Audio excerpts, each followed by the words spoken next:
요즘 젊은 것들은 엄살이 지랄 맞아. 아픈 척 좀 착착해라. 저는 문틈으로 그 장면을 보고 말았습니다.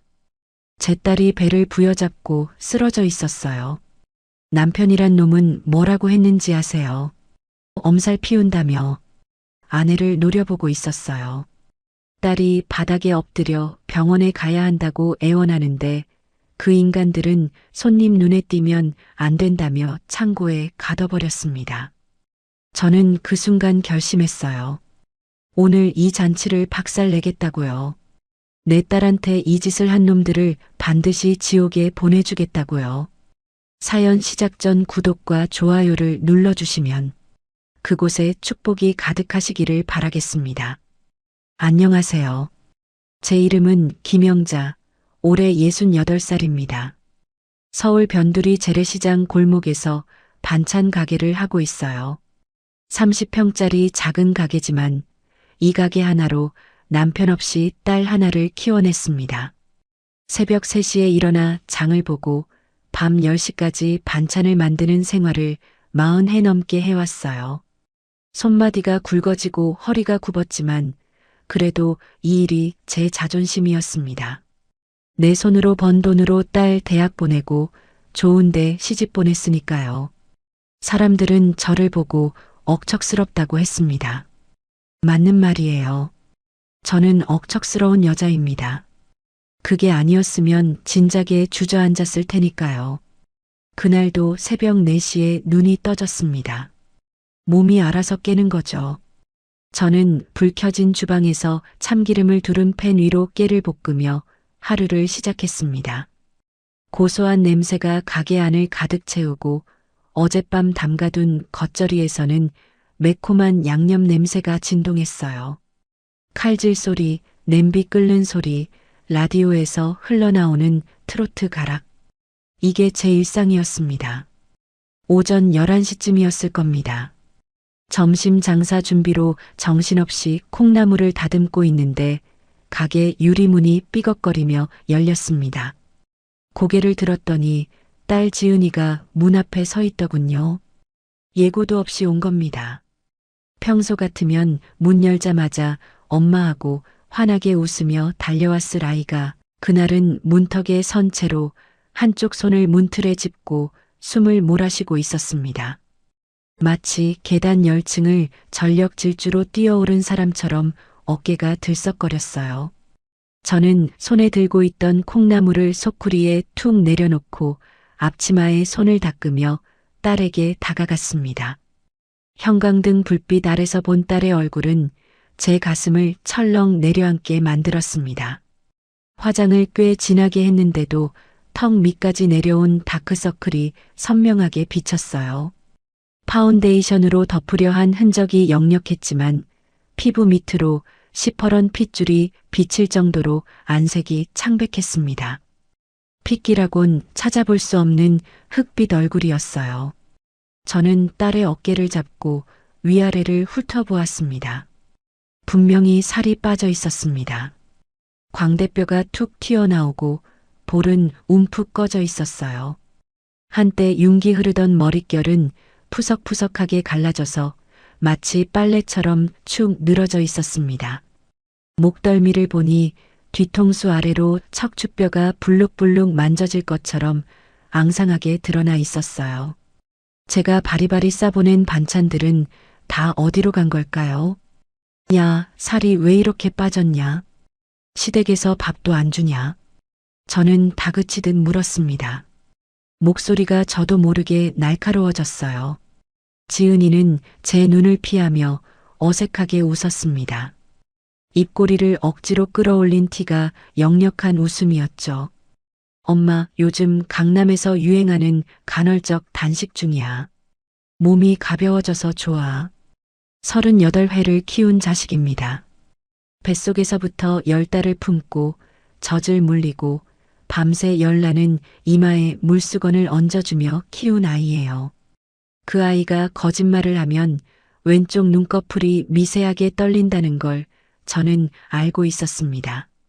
초등학교 때 시험지 숨기고 거짓말할 때도 중학교 때 남자애한테 편지 받고 아니라고 할 때도 그 눈꺼풀은 어김없이 떨렸어요. 지금도 딸의 왼쪽 눈꺼풀이 파르르 떨리고 있었습니다. 저는 일단 딸을 주방 뒤쪽 작은 방으로 데려갔습니다. 손님들 눈에 띄지 않게요. 그리고 아침에 만들어둔 매운 갈비찜을 뚝배기에 담아 불에 데워서 딸 앞에 내밀었습니다. 지은이가 어릴 때부터 제일 좋아하는 음식이었거든요. 이 갈비찜만 상에 올리면 밥 세 공기는 뚝딱이던 아이였습니다. 지은이가 젓가락을 들었습니다. 고기 한 점을 집으려는데 뚝배기에서 피어오르는 김과 고기 냄새를 맡자마자 미간을 확 찌푸리더군요. 그러더니 한 손으로 입을 틀어막고 헛구역질을 하려다 황급히 물컵을 들이켰습니다. 물을 마시면서도 목젖이 꿀렁거리는 게 보였어요. 토할 것 같은 걸 억지로 참고 있는 거였습니다. 단순히 체한 게 아니었습니다. 평소 이 갈비찜이라면 사족을 못 쓰던 아이가 냄새만 맡고도 저렇게 반응한다는 건 뭔가 심각하게 잘못되었다는 뜻이었어요. 지은아, 솔직히 말해. 어디 아픈 거 아니냐? 저는 최대한 침착하게 물었습니다. 딸은 고개를 저으며 그냥 요즘 입맛이 없다고만 했어요. 저는 딸의 손을 덥석 잡았습니다. 그 순간 제 심장이 쿵하고 바닥으로 떨어지는 것 같았습니다. 손이 엉망이었어요. 손마디마다 굳은 살이 박여 있고 손등 피부는 갈라져서 하얗게 일어나 있었습니다. 손톱 주변 살갗은 쩍쩍 갈라져서 실핏줄이 터진 자국이 여기저기 보였어요. 설거지를 얼마나 했으면 이 지경이 됐을까요? 그리고 무엇보다 손의 온도가 시체처럼 차가웠습니다. 제 손바닥에 닿은 딸의 손가락이 마치 냉동실에서 막 꺼낸 것처럼 싸늘했어요. 밖에서는 한여름 35도가 넘는 폭염이 기승을 부리고 있었습니다. 에어컨 바람이 조금 찬 것도 아니었어요. 이건 정상이 아니었습니다. 저녁 7시쯤 사위가 가게로 들어왔습니다. 강준혁, 저는 늘 강서방이라고 불렀어요. 그놈은 명품 옷을 뻔지르르하게 차려입고 나타났습니다. 무슨 브랜드인지는 모르겠지만 번들거리는 가죽 재킷에 손목에는 묵직해 보이는 금색 시계가 번쩍거렸어요. 구두는 거울처럼 닦여 있었습니다. 겉모습만 보면 잘 나가는 사업가 같았죠. 그런데 이 인간이 가게에 들어와서 저 얼굴 한번 제대로 쳐다보지 않더군요. 지은이가 구석에 앉아 있는데도 눈길 한번 안 주고 바로 저한테 다가와서 능글맞게 웃었습니다. 장모님, 이번에 공장 증설 자금이 좀 빡빡해서요. 혹시 조금만 도와주실 수 있을까요? 저는 그 순간 속이 뒤집어지는 것 같았습니다. 제 딸 얼굴이 반쪽이 되어 앉아 있는데 이 인간 입에서 나온 첫마디가 돈 이야기라니요. 저는 목소리를 낮추고 물었습니다. 자네 처 얼굴이 저 모양인데 밥은 제대로 먹이고 다니는 거야. 강서방은 어깨를 으쓱하며 대답했습니다. 지은이가 요즘 예민해서 그래요. 집에서 살림만 하는데 왜 살이 빠지는지 원. 저도 모르겠어요.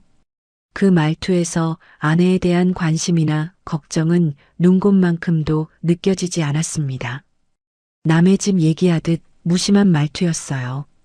지은이가 화장실에 간 사이 저는 서방이 의자 등받이에 걸쳐둔 재킷을 정리하다가 소매 끝에 묻은 뭔가를 발견했습니다. 진한 분홍색 립스틱 자국이었어요. 제 딸이 바르는 색이 아니었습니다. 그리고 주머니를 털어보니 유흥주점 라이터가 굴러나왔습니다. 금박으로 여자 실루엣이 새겨진 싸구려 라이터였어요. 저는 속으로 혀를 찼습니다.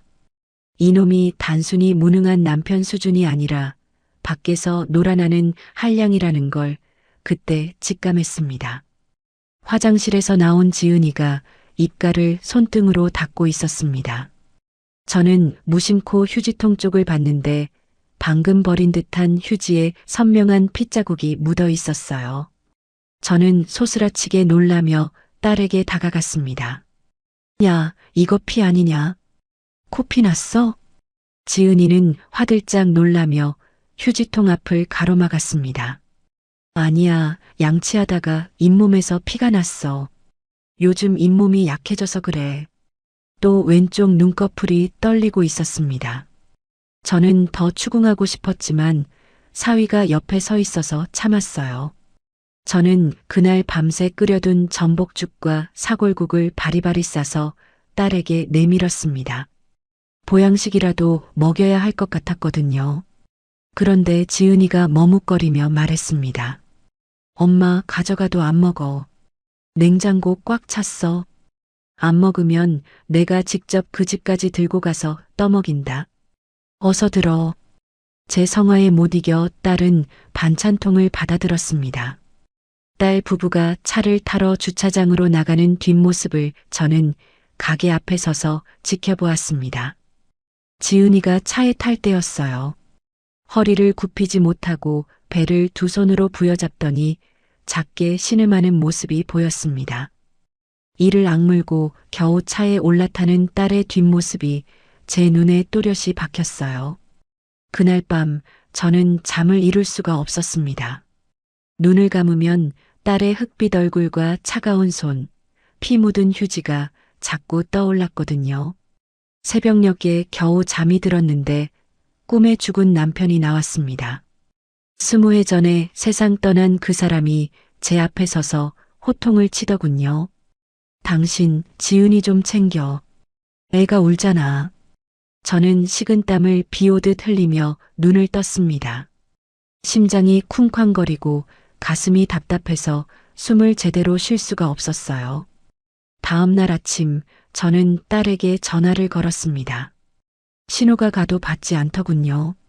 3번, 4번, 5번, 6번째 전화에서 사위가 받았습니다.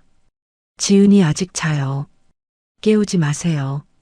퉁명스럽게 한마디 내뱉더니 뚝 끊어버렸습니다.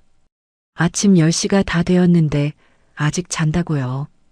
평소 새벽형 인간이던 딸이요. 저는 전화기를 내려놓고 한참을 멍하니 앉아 있었습니다. 그날 오후 가게에 단골 손님이 콩나물을 사러 왔습니다. 동네 정보통으로 유명한 분이었어요. 그 손님이 콩나물을 고르면서 말을 꺼냈습니다. 영자 씨, 사돈댁 최 여사가 요즘 호텔 뷔페 알아보고 다닌다던데요. 며느리 쥐잡듯 잡더니 손주 돌잔치는 뻑적지근하게 하려나 봐요. 저는 그 말에 칼질을 멈추었습니다. 내 딸은 연락도 안 되고 얼굴이 반쪽이 되어 있는데 사돈은 잔치 준비나 하고 다닌다는 겁니다. 가슴속에서 묘한 분노가 치밀어 올랐습니다. 도마 위에 물을 써는 칼질이 저도 모르게 거칠어졌어요. 저는 그날 저녁 가게 문을 일찍 닫고 텅 빈 가게 안에서 혼자 소주를 마셨습니다. 죽은 남편 영정 사진을 꺼내놓고 말했어요. 당신 딸이 당신 닮아서 저렇게 미련한 거야. 아픈 티도 못 내고 힘든 소리도 못하고 대체 누굴 닮아서 저 모양인지 원. 저는 가슴을 치며 한탄했습니다. 그러나 그때까지만 해도 저는 몰랐습니다. 제 딸의 몸속에서 어떤 끔찍한 일이 벌어지고 있는지를요. 그리고 사돈댁이 제 딸에게 어떤 잔인한 요구를 하려 하고 있는지를요. 그 전화가 온 건 딸이 다녀간 지 사흘째 되던 날이었습니다. 오후 2시쯤 가게에서 김치를 버무리고 있는데 핸드폰이 울렸어요. 화면에 뜬 이름은 사돈 최 여사. 저는 고춧가루 묻은 손을 대충 행주에 닦고 전화를 받았습니다. 안사돈, 요즘 반찬 가게 대박 났다면서요. 돈 냄새가 수화기 너머까지 나네요. 나긋나긋한 목소리였지만 그 안에 가시가 잔뜩 박혀 있었습니다. 교양 있는 척 꾸민 말투였지만 저는 그 속에 숨은 비아냥을 놓치지 않았어요. 저는 속으로 인상을 찌푸리며 대답했습니다. 무슨 대박이에요. 하루하루 먹고 살기 바쁜 거죠. 최 여사는 킬킬 웃더니 본론을 꺼냈습니다. 다름이 아니라 우리 귀한 장손 돌잔치가 코앞이잖아요. 요즘 호텔 뷔페는 조미료 맛이 너무 나서 영 별로더라고요. 그래서 말인데 며느리한테 집밥 느낌으로 솜씨 좀 발휘하라고 했어요. 전직 호텔 셰프 아닙니까? 우리 며느리가. 저는 귀를 의심했습니다. 지은이가 호텔에서 요리사로 일한 건 맞지만 그건 결혼 전 이야기였어요. 지금은 전업주부인데다 며칠 전에 본 딸의 상태가 말이 아니었거든요.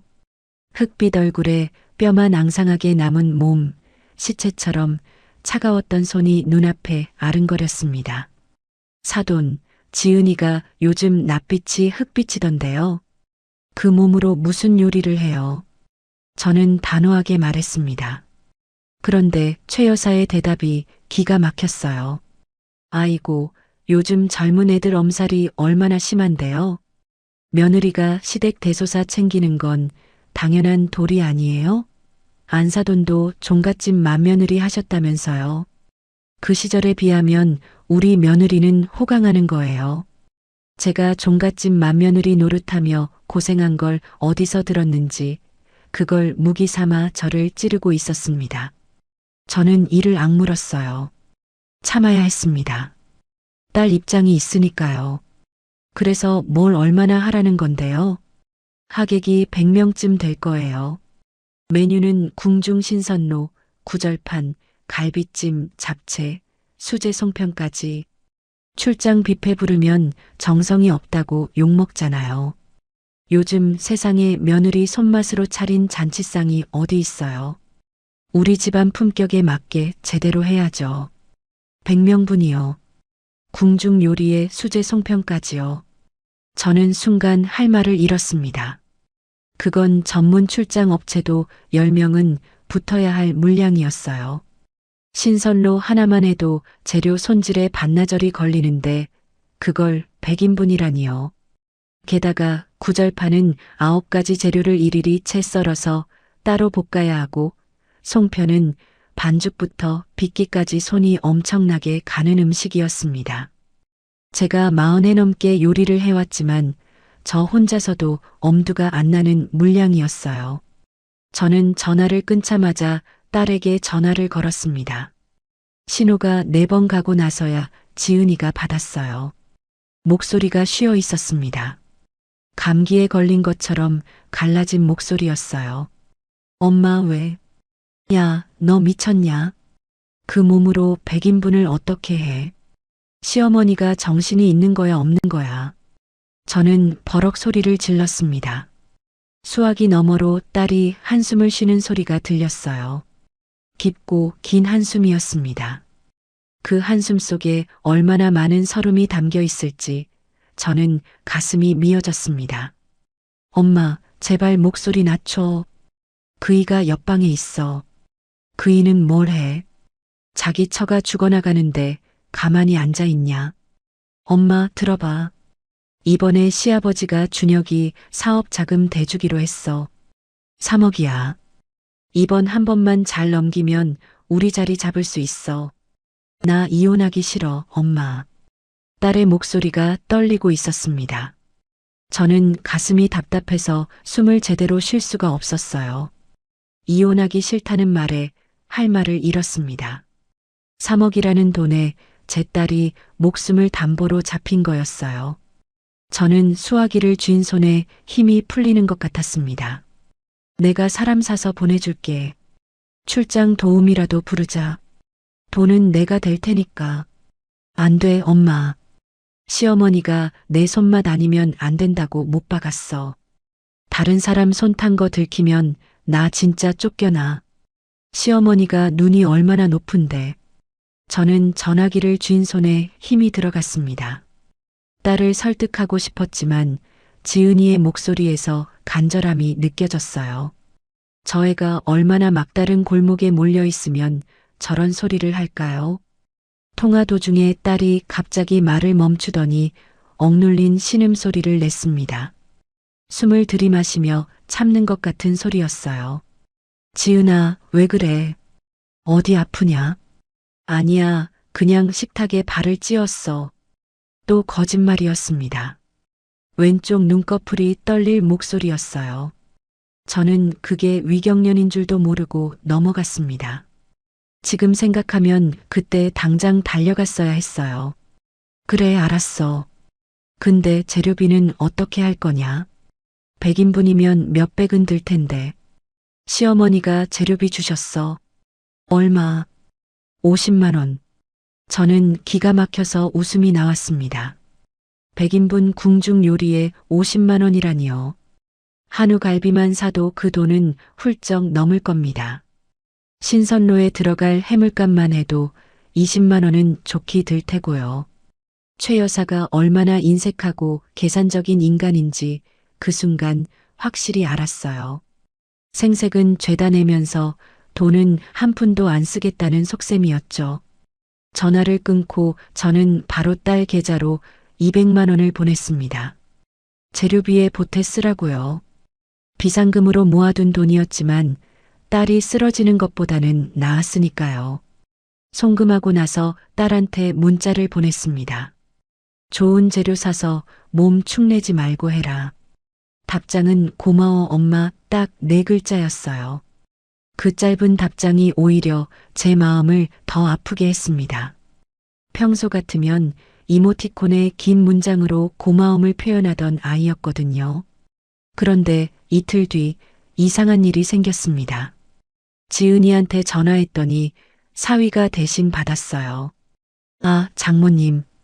지은이 지금 장 보러 나갔어요. 그래, 내가 보낸 돈은 잘 받았냐? 좋은 재료 사라고 보낸 거다. 아, 네. 잘 받았습니다. 감사합니다. 그런데 그놈 목소리가 이상하게 들떠 있었어요. 평소보다 한 톤 높은 목소리였습니다. 뭔가 찜찜해서 저는 그날 밤 11시에 딸에게 다시 전화를 걸었습니다. 지은아, 내가 보낸 돈으로 뭐 샀냐?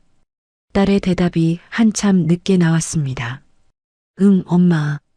근데 그게 준혁이가 급한데 쓴다고 좀 가져갔어. 뭐라고? 사업 자금 급전이 필요하대. 며칠 안에 갚는다고 했어. 저는 눈앞이 캄캄해지는 것 같았습니다. 딸 재료비로 보낸 돈을 그놈이 빼갔다는 겁니다. 급전이요. 무슨 급전이요? 유흥주점 외상값 아니면 도박 빚이겠죠. 그 라이터가 떠올랐습니다. 재킷 주머니에서 나온 유흥주점 라이터요.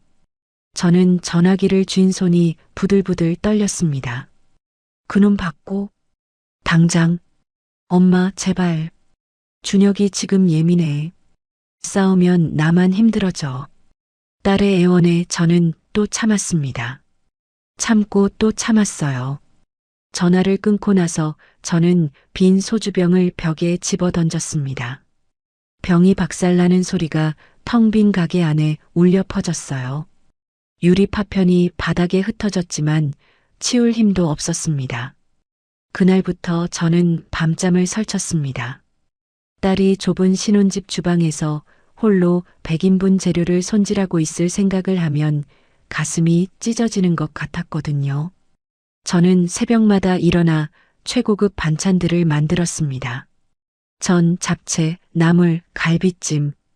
딸이 조금이라도 덜 힘들게 해주고 싶었어요. 돌잔치 닷새 전 저는 만들어둔 음식들을 아이스박스에 담아 퀵서비스로 딸 집에 보냈습니다. 1시간 뒤에 지은이한테 전화가 왔어요. 엄마 고마워. 진짜 고마워. 딸의 목소리가 울먹거렸습니다. 저는 가슴이 뭉클했어요. 그런데 저녁 때 다시 전화가 왔습니다. 엄마, 그게 형님이 와서 다 가져갔어. 형님이 누구야? 신우이. 자기 집 냉장고가 크니까 거기 넣어두겠대. 저는 불길한 예감이 들었습니다.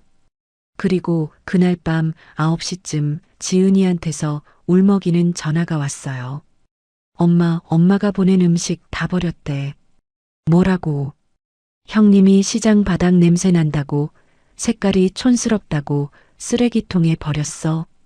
강아지 밥그릇에 고기를 쏟아붓더래. 엄마 정성이 쓰레기통에 들어가는 거 못 보겠어. 딸의 목소리가 흐느끼며 끊어졌습니다. 저는 수화기를 쥔 채로 한참을 말을 잇지 못했어요. 제가 새벽 3시부터 일어나서 정성껏 만든 음식들이 개밥 그릇에 쏟아지고 쓰레기통에 버려졌다는 겁니다. 모멸감이 온몸을 휘감았습니다. 눈물이 핑 돌았지만 꾹 참았어요. 그날 밤 새벽 3시쯤 핸드폰에 문자가 왔어요. 최 여사였습니다. 안사돈, 당일날 와서 설거지나 좀 거들지. 일손이 부족할 것 같아서 점심은 안 줘도 되겠지. 저는 그 문자를 읽고 또 읽었습니다. 설거지나 좀 거들라고요. 점심은 안 줘도 되겠냐고요. 이건 사람 취급이 아니었습니다. 저는 핸드폰을 침대 위에 내던지고 천장을 노려보았습니다. 분노가 끓어올랐지만 꾹 참았어요. 하지만 그때 저는 몰랐습니다. 제 딸이 그 시각 좁은 주방 바닥에 쓰러져 코피를 쏟으며 울고 있었다는 거요. 멈추지 않는 코피를 휴지로 틀어막고 떨리는 손으로 물을 썰고 있었다는 거요. 새벽녘 차가운 부엌 바닥에 웅크려 앉아 엄마 나 너무 아파 하고 혼자서 흐느끼고 있었다는 거요. 딸은 저한테 전화 한 통 하지 않았습니다. 엄마 걱정시킬까 봐요. 그 미련한 것이 죽어가면서도 엄마 걱정을 하고 있었던 겁니다. 나중에 그 사실을 알았을 때 저는 가슴을 치며 통곡했습니다. 그때 내가 달려갔어야 했는데, 그때 억지로라도 병원에 끌고 갔어야 했는데, 후회가 뼛속까지 사무쳤지만 이미 지나간 일이었어요. 돌이킬 수 없는 시간이었습니다. 돌잔치가 일주일 앞으로 다가왔습니다. 저는 도저히 가만히 있을 수가 없었어요. 새벽 2시에 일어나 가게로 나갔습니다. 냉장고에서 최고급 한우갈비를 꺼내 양념에 재우고 모듬전을 부치기 시작했어요. 기름이 튀어서 팔뚝에 화상 자국이 생겼지만 아프지 않았습니다. 딸 생각에 아무것도 느껴지지 않았거든요. 이거라도 보내면 내 새끼가 조금이라도 덜 힘들겠지. 그 생각뿐이었습니다. 갈비찜 양념은 제가 40년 넘게 다듬어온 비법이었어요. 배즙과 양파즙을 넉넉히 넣고 간장은 3년 묵은 조선 간장을 썼습니다. 고기가 양념에 푹 절여지도록 손으로 하나하나 주물렀어요. 손가락 마디가 아팠지만 멈출 수가 없었습니다. 동이틀 무렵 아이스박스 3개에 음식을 가득 담았습니다. 갈비찜, 동그랑땡, 호박전, 김치전, 잡채까지 하나하나 정성 들여 포장하고 아이스팩을 넣어 온도가 유지되도록 했어요. 퀵서비스 기사에게 10,000원을 더 쥐어주며 조심해서 배달해달라고 신신당부했습니다. 기사가 고개를 끄덕이며 떠나는 뒷모습을 지켜보면서 저는 마음 한구석이 놓이는 것 같았어요. 1시간쯤 지나서 딸한테 전화가 왔습니다. 엄마 받았어. 고마워. 지은이 목소리가 울먹거렸습니다. 저는 그 목소리를 듣고 가슴이 뭉클했어요. 내 정성이 딸에게 닿았구나 싶었습니다. 맛있게 먹고 힘내라. 엄마가 더 만들어 보낼게. 응, 엄마. 사랑해. 그 사랑해라는 말이 유난히 처량하게 들렸습니다. 평소에는 잘 안 하던 말이었거든요. 결혼하고 나서는 더더욱 그랬어요. 저는 전화를 끊고 나서도 한참을 멍하니 서 있었어요. 뭔가 불안했습니다. 설명할 수 없는 불안감이 가슴을 짓눌렀어요. 딸의 목소리에서 뭔가 숨기는 게 느껴졌거든요. 그날 오후 3시쯤이었습니다. 가게에서 콩나물을 다듬고 있는데 전화가 왔어요. 지은이었습니다. 그런데 목소리가 이상했어요. 숨을 헐떡거리면서 말했습니다. 마치 뛰어온 사람처럼 거친 숨소리였어요. 엄마, 나 좀 도와줘. 왜, 무슨 일이야? 형님이 왔어. 엄마가 보낸 음식 들고 가겠대. 저는 순간 귀를 의심했습니다. 신우이가 왜요? 그 음식은 지은이한테 보낸 거였어요.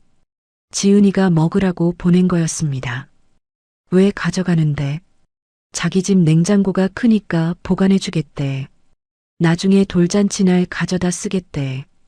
저는 불길한 예감이 들었지만 딸이 거절을 못하는 성격인 걸 알기에 더 이상 말하지 않았습니다. 전화를 끊고 나서 저는 앞치마를 벗어 던지고 가게 문을 닫았어요. 직접 가서 확인해야겠다는 생각이 들었거든요. 택시를 잡아 타고 딸 집 근처 아파트 단지로 향했습니다. 택시 안에서 저는 손을 꼭 쥐고 있었어요. 손톱이 손바닥을 파고들었지만 느끼지 못했습니다. 아파트에 도착했을 때 마침 신우이 차가 지하 주차장에서 나오는 게 보였어요. 검은색 외제차였습니다. 번호판을 봤더니 신우이 차가 맞았어요. 저는 화단 뒤로 몸을 숨기고 그 차를 지켜보았습니다. 신우이가 운전석에서 전화 통화를 하고 있었어요. 창문이 반쯤 열려 있어서 목소리가 어렴풋이 들렸습니다. 엄마 친정에서 보낸 거 다 가져왔어. 어떻게 할까? 응, 알았어. 버려. 저는 그 말을 듣고 머릿속이 하얘졌습니다. 버려요. 제가 새벽부터 정성껏 만든 음식을 버리겠다고요. 저는 택시에서 뛰어내려 신우이 차를 쫓아가려 했지만 이미 차는 단지를 빠져나간 뒤였습니다. 저는 그 자리에 주저앉아 한참을 멍하니 있었어요. 지나가던 사람들이 이상하게 쳐다봤지만 신경 쓸 여유가 없었습니다. 그날 저녁 딸한테 전화를 걸었습니다. 손이 떨려서 버튼을 제대로 누르기가 힘들었어요. 지은아, 엄마가 보낸 음식 어떻게 됐냐? 딸의 대답이 한참 늦게 나왔습니다. 목소리가 떨리고 있었어요. 울음을 참는 것 같은 목소리였습니다. 엄마, 미안해. 형님이 다 버렸대. 뭐라고? 시장 바닥 냄새 난다고, 우리 집안 품격에 안 맞는다고. 강아지 밥그릇에 고기 쏟아붓고 나머지는 쓰레기 봉투에 버렸대. 엄마 정성이 쓰레기통에 들어가는 거 못 보겠어. 저는 수화기를 쥔 손에 힘이 풀렸습니다. 다리가 후들거려서 의자에 털썩 주저앉았어요. 제가 새벽 2시부터 일어나서 손가락 마디가 아프도록 만든 음식들이 개밥이 되고 쓰레기가 되었다는 겁니다. 모멸감이 온몸을 휘감았습니다. 눈물이 왈칵 쏟아질 것 같았지만 꾹 참았어요. 지은아, 너는 뭐 했냐? 왜 가만히 있었냐? 나도 말렸어, 엄마. 우리 엄마가 밤새 만든 거라고 했어. 근데 형님한테 밀쳐졌어. 밀쳐졌다는 말에 저는 심장이 덜컥 내려앉았습니다. 밀쳐지다니 어디 다쳤냐? 아니야, 괜찮아. 그냥 식탁 모서리에 살짝 부딪혔어. 또 거짓말이었습니다. 나중에 안 사실이지만 그때 지은이는 신우이에게 밀쳐져 식탁 모서리에 배를 3개 부딪혔어요. 위암 환자의 배를요. 그 순간 얼마나 아팠을지 생각만 해도 가슴이 찢어지는 것 같습니다. 하지만 딸은 저한테 말하지 않았어요. 엄마가 달려올까 봐요. 그날 밤 저는 잠을 이룰 수가 없었습니다. 분노와 모멸감, 그리고 딸에 대한 걱정이 뒤섞여서 머릿속이 복잡했어요. 새벽 3시쯤 결국 잠을 포기하고 딸 집 근처로 차를 몰았습니다. 직접 가서 딸 얼굴이라도 보고 싶었거든요. 가게용 화물 트럭을 몰고 갔습니다. 밤길이라 도로가 한산했어요. 아파트 단지에 도착해서 주차를 하고 있는데 저 멀리서 사위가 보였습니다. 새벽 3시에 뭘 하나 싶어서 지켜보았어요. 그놈이 아파트 화단 벤치에 앉아서 담배를 피우며 전화 통화를 하고 있었습니다. 저는 차에서 내려 슬금슬금 다가갔어요. 화단 뒤에 숨어서 귀를 기울였습니다. 심장이 쿵쾅거렸어요. 그래서 진단 시점이 중요하다니까. 면책 기간 지났으니까 확실하지? 저는 귀를 의심했습니다. 면책 기간이요. 그건 보험 용어였어요. 무슨 보험 얘기를 하는 걸까요? 알았어. 증상 심해지면 바로 청구하면 되는 거잖아. 근데 수술은 좀 미뤄야 해. 돌잔치 끝나고 해도 늦지 않아. 수술이요. 누구 수술이요? 저는 심장이 쿵쾅거리기 시작했습니다. 온몸에 소름이 돋았어요. 설마 지은이 얘기인가요? 그래. 보험금 나오면 바로 연락해. 이번에 제대로 한몫 잡아야지. 저는 그 말을 듣고 온몸이 얼어붙는 것 같았습니다. 보험금이요. 한몫이요. 이 인간이 지금 무슨 소리를 하고 있는 겁니까? 저는 화단 뒤에서 나가 당장 그놈 멱살을 잡고 싶었지만 참았습니다. 아직 확실한 게 아니니까요. 제가 잘못 들었을 수도 있으니까요. 하지만 손이 부들부들 떨렸습니다. 사위가 전화를 끊고 담배를 비벼 끄더니 아파트 안으로 들어갔습니다.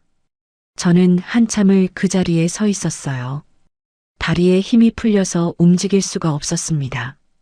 머릿속에서 방금 들은 대화가 계속 맴돌았어요. 진단 시점, 면책 기간, 수술, 보험금. 이 단어들이 퍼즐 조각처럼 맞춰지기 시작했습니다. 혹시 지은이가 큰 병에 걸린 건 아닐까요? 그리고 이 인간이 그걸 알고도 수술을 미루고 있는 건 아닐까요? 보험금을 노리고요. 저는 그 생각이 들자 온몸에 소름이 돋았습니다. 설마 그런 일이 있을 수 있을까요? 사람이 어떻게 그럴 수 있을까요? 하지만 그동안 본 사위의 행동들이 떠올랐어요. 아내 얼굴 한번 제대로 안 쳐다보던 놈, 장모한테 돈 타내는 데만 혈안이 된 놈, 아내가 보낸 돈을 빼가던 놈. 그런 놈이라면 못할 짓이 없을 것 같았습니다. 저는 떨리는 다리를 이끌고 차에 올라탔습니다. 운전대를 잡은 손이 부들부들 떨렸어요. 당장 딸을 데리고 나오고 싶었지만 아직 확신이 없었습니다. 증거가 필요했어요. 집에 돌아와서 저는 밤새 인터넷을 뒤졌습니다. 보험 면책 기간이 뭔지, 진단 시점이 왜 중요한지 검색하면 할수록 불안감이 커졌어요. 암보험의 경우 면책 기간이 90일이라는 걸 알게 되었습니다. 그리고 진단 시점을 조작하면 보험 사기가 된다는 것도요. 동이틀 무렵 저는 가게 단골인 약사 선생님한테 전화를 걸었습니다. 선생님, 젊은 사람이 소화 안 되고 등 아프고 살 빠지고 식은땀 흘리면 뭐해요? 약사 선생님이 한참 침묵하더니 조심스럽게 대답했습니다.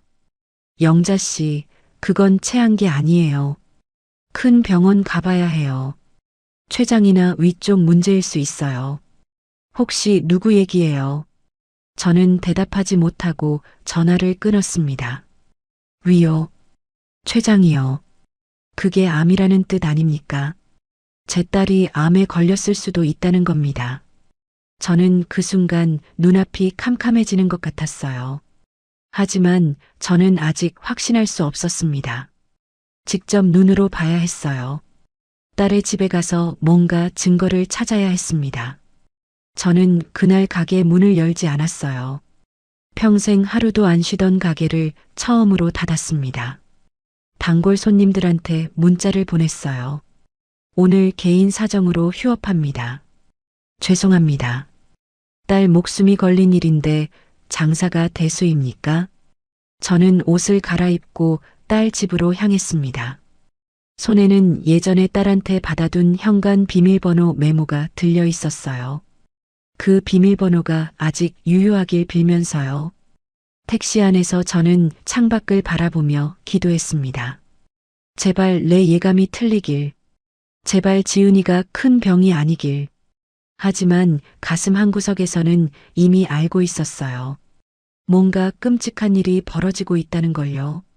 엄마의 직감이라는 게 있거든요. 그 직감이 저를 미치게 만들고 있었습니다. 택시가 딸 집 아파트 앞에 멈춰 섰습니다. 저는 떨리는 다리로 차에서 내렸어요. 돌잔치 사흘 전이었습니다. 저는 아침 8시부터 딸한테 전화를 걸었어요. 한 번, 두 번, 세 번. 받지 않았습니다. 카카오톡 메시지를 보내도 읽지 않았어요. 숫자 1이 사라지지 않고 그대로였습니다. 10번째 전화에서도 신호만 가다가 끊어졌어요. 저는 불안감에 휩싸여 가게 문을 닫고 딸의 신혼집으로 향했습니다. 택시 안에서도 계속 전화를 걸었지만 받지 않았어요. 가슴이 점점 조여왔습니다. 평소에 지은이는 전화를 잘 받는 아이였거든요. 아무리 바빠도 엄마 전화는 꼭 받았어요. 그런 아이가 연락이 두절되다니 뭔가 심상치 않았습니다. 아파트 현관에 도착해서 비밀번호를 눌렀습니다. 예전에 딸한테 받아둔 번호였어요. 1082. 우리 집 전화번호 뒷자리였습니다. 그런데 삐소리가 나면서 문이 열리지 않았어요. 비밀번호가 바뀌어 있었습니다. 저는 가슴이 철렁 내려앉았어요. 왜 비밀번호를 바꾼 걸까요? 저한테 알리지도 않고요. 시댁 식구들이 맘대로 드나들게 하려고 바꾼 건가 싶었습니다. 저는 경비실로 내려가 사정을 설명했습니다. 딸이 연락이 안 되는데 걱정이 된다고요. 경비원 아저씨가 난감한 표정을 짓더니 사위한테 전화를 걸어 주었어요. 한참 뒤에 사위한테서 연락이 왔습니다. 장모님, 왜 오셨어요? 지은이 지금 가락시장 갔어요. 목소리가 짜증스러웠습니다. 귀찮다는 게 목소리에서 느껴졌어요. 저는 참고 말했습니다. 문 좀 열어줘. 기다릴게. 아, 네. 알겠습니다. 5분쯤 지나서 사위가 내려왔습니다. 잠옷 차림이었어요. 머리는 부스스하고 눈은 충혈되어 있었습니다. 코끝에서 술 냄새가 풍겼어요. 낮 12시가 넘었는데 이제 일어난 모양이었습니다. 아내가 새벽부터 재료 사러 나갔다면서 본인은 술 마시고 늦잠이나 자고 있었던 거죠. 저는 속으로 혀를 찼어요. 지은이 언제 나갔냐? 아침 일찍이요. 재료 더 사러 간다고. 저는 고개를 끄덕이고 엘리베이터를 탔습니다. 그런데 현관 신발장이 눈에 들어왔어요. 지은이가 외출할 때 신는 운동화가 그대로 있었습니다. 가락시장 갔다면서 맨발로 갔나요? 저는 그 순간 뭔가 이상하다는 걸 느꼈지만 일단 집 안으로 들어갔습니다. 사위가 현관문을 열어주었어요. 집 안에 들어서는 순간 저는 숨이 멎는 것 같았습니다. 집이 난장판이었어요. 거실 바닥에는 옷가지와 짐들이 널브러져 있었고 식탁 위에는 먹다 망 컵라면이 굳어 있었습니다. 국물이 말라붙어서 면발이 식탁에 들러붙어 있었어요. 소파에는 담요가 뭉텅이로 던져져 있었고 텔레비전 앞에는 빈 맥주캔이 대여섯 개 굴러다녔습니다. 이게 신혼집 맞나 싶었어요. 마치 쓰레기장 같았습니다. 깔끔하던 지은이가 이런 데서 살고 있었다니 가슴이 아팠어요. 부엌으로 들어갔습니다. 더 심했어요. 100인분 음식 재료가 산더미처럼 쌓여 있었는데 정리가 하나도 안 되어 있었습니다. 양파 껍질이 바닥에 굴러다니고 팥뿌리가 싱크대에 널려 있었어요. 마늘은 까다 만 채로 도마 위에 방치되어 있었고 고기는 핏물이 흘러내린 채 비닐봉지에 담겨 있었습니다. 냉장고 문은 반쯤 열려 있었고 안에서 쉰내가 진동했어요. 재료들이 제대로 보관되지 않아 상하고 있었습니다. 저는 코를 막으며 부엌을 둘러보았습니다. 그때 구석에 놓인 쓰레기통에서 이상한 냄새가 났어요. 음식물 썩는 냄새와는 다른 냄새였습니다. 비릿한 냄새, 피 냄새였어요. 저는 쓰레기통 쪽으로 다가갔습니다. 뚜껑을 열어보았어요. 그 순간 저는 비명을 지를 뻔했습니다. 쓰레기통 안에 피 묻은 휴지 뭉치들이 가득했어요. 선홍색 피가 흥건하게 묻은 휴지들이었습니다. 한두 장이 아니었어요. 수십 장은 되어 보였습니다. 저는 떨리는 손으로 쓰레기통을 거실 바닥에 뒤엎었어요. 음식물 쓰레기 사이에서 빈 약통들이 우르르 쏟아져 나왔습니다. 약국에서 파는 진통제 껍질도 있었고 병원 처방 약봉지도 섞여 있었어요. 저는 약봉지를 집어들었습니다. 이름 부분은 찢겨 있었지만 약 이름 옆에 적힌 글자가 보였어요. 항암제, 마약성 진통제. 저는 손이 덜덜 떨렸습니다. 항암제요. 이게 무슨 소리입니까? 저는 쓰레기 더미를 미친 듯이 뒤지기 시작했어요. 손에 음식물 찌꺼기가 묻었지만 신경 쓸 겨를이 없었습니다. 그러다가 구겨진 종이 한 장을 발견했어요. 꼬깃꼬깃 접혀서 거의 찢어질 것 같은 종이였습니다. 저는 떨리는 손으로 그 종이를 펼쳤습니다. 순간 세상이 무너지는 것 같았어요. 종이 맨 위에 이렇게 적혀 있었습니다. 상급 종합병원 진단서. 그리고 그 아래에 병명이 적혀 있었어요. 위암 3기. 저는 그 글자를 보고 또 보았습니다. 위암 3기. 제 딸이 위암 3기라는 겁니다. 저는 입을 틀어막고 비명을 삼켰어요. 다리에 힘이 풀려서 그 자리에 주저앉았습니다. 온몸이 얼어붙는 것 같았어요. 사위가 거실로 들어왔어요. 바닥에 쏟아진 쓰레기와 저를 보더니 눈이 휘둥그레졌습니다. 장모님, 뭐 하시는 거예요? 저는 진단서를 들고 일어났습니다. 손이 부들부들 떨렸어요.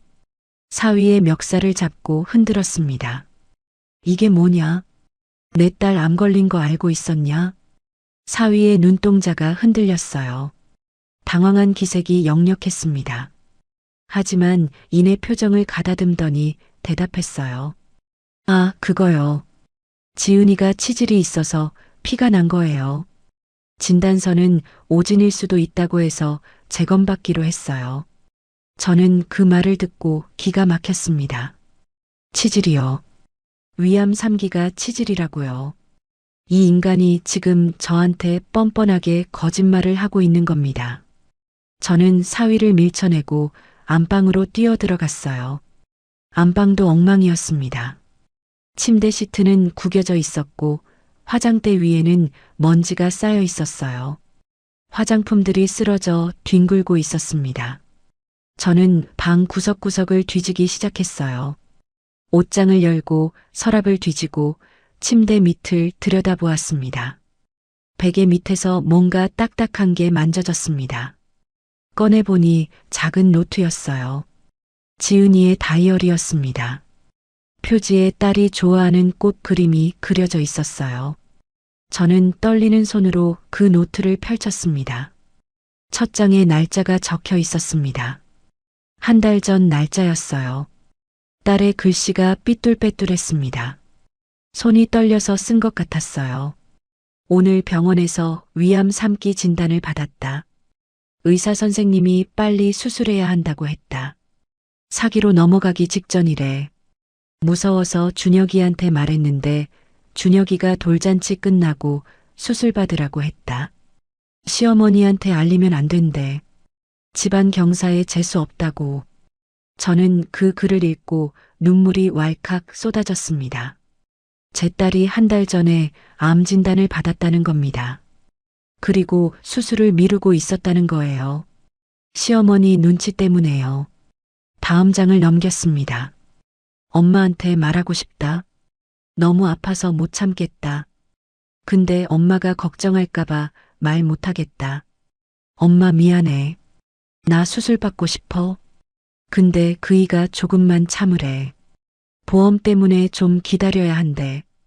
글씨 위에 핏자국이 묻어 있었습니다. 딸이 피를 흘리면서 이 글을 썼다는 겁니다. 저는 가슴이 찢어지는 것 같았어요. 통곡이 터져 나왔습니다. 그때 사위의 핸드폰에서 소리가 났어요. 스피커폰으로 전화가 온 거였습니다. 화면에 엄마라고 뜨더니 저절로 연결되었어요. 최 여사 목소리가 울려 퍼졌습니다. 야, 며느리 아직 안 오고 뭐하냐? 전 부칠 거 산더미야. 연회장 주방으로 빨리 튀어오라고 해. 연회장 주방이요. 저는 그 순간 모든 걸 깨달았습니다.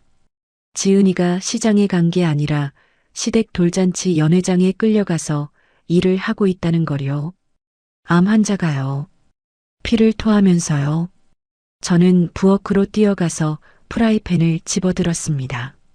무쇠로 된 묵직한 프라이팬이었어요. 사위가 기겁을 하며 뒷걸음질 쳤습니다. 장모님, 진정하세요. 뭐 하시려고요? 저는 대답하지 않았습니다. 현관문을 박차고 나갔어요. 엘리베이터를 기다릴 시간이 없었습니다. 비상계단으로 뛰어내려갔어요. 15층을 단숨에 내려갔습니다. 숨이 턱까지 차올랐지만 멈출 수가 없었어요. 무릎이 욱신거렸지만 신경 쓸 겨를이 없었습니다. 제 딸이 죽어가고 있었으니까요. 주차장에 세워둔 화물 트럭에 올라탔습니다. 시동을 걸고 내비게이션에 연회장 주소를 입력했어요. 돌잔치 장소는 강남의 고급 호텔 연회장이었습니다. 목적지까지 40분. 저는 핸들을 잡은 손에 힘을 주었습니다. 핏줄이 붉어졌어요. 차를 몰면서 딸의 다이어리에 적힌 글귀가 머릿속에서 맴돌았습니다. 엄마한테 말하고 싶다. 너무 아파서 못 참겠다. 그 글씨 위에 묻어있던 핏자국이 눈앞에 아른거렸어요. 제 딸이 피를 흘리면서 그 글을 썼다는 게 믿기지 않았습니다. 아니, 믿고 싶지 않았어요. 저는 운전하면서 눈물을 흘렸습니다. 앞이 잘 보이지 않았지만 멈출 수가 없었어요. 신호를 위반했는지 과속을 했는지 기억이 나지 않습니다. 그냥 딸한테 가야 한다는 생각뿐이었어요. 트럭 짐칸에는 가게에서 쓰던 물건들이 실려 있었습니다. 굵은 소금 포대, 무쇠 냄비, 그리고 딸에게 주려고 사둔 꿀단지. 저는 그것들을 보며 이를 악물었어요. 오늘 이 물건들이 무기가 될 줄은 몰랐습니다. 40분이 40년처럼 길게 느껴졌어요. 라디오에서 트로트 노래가 흘러나왔지만 귀에 들어오지 않았습니다. 제 머릿속에는 오직 한 가지 생각뿐이었어요. 딸을 구해야 한다. 저 악마 같은 것들한테서 내 딸을 빼내야 한다. 연회장이 있는 호텔 건물이 저 멀리 보이기 시작했습니다. 저는 엑셀을 더 세게 밟았어요. 딸아, 엄마가 간다. 조금만 버텨라. 엄마가 반드시 널 구하러 갈게. 연회장을 향해 차를 몰면서 저는 지은이의 절친한 친구 미정이한테 전화를 걸었습니다. 미정이는 지은이 대학 동기로 결혼 후에도 가장 자주 연락하는 친구였어요.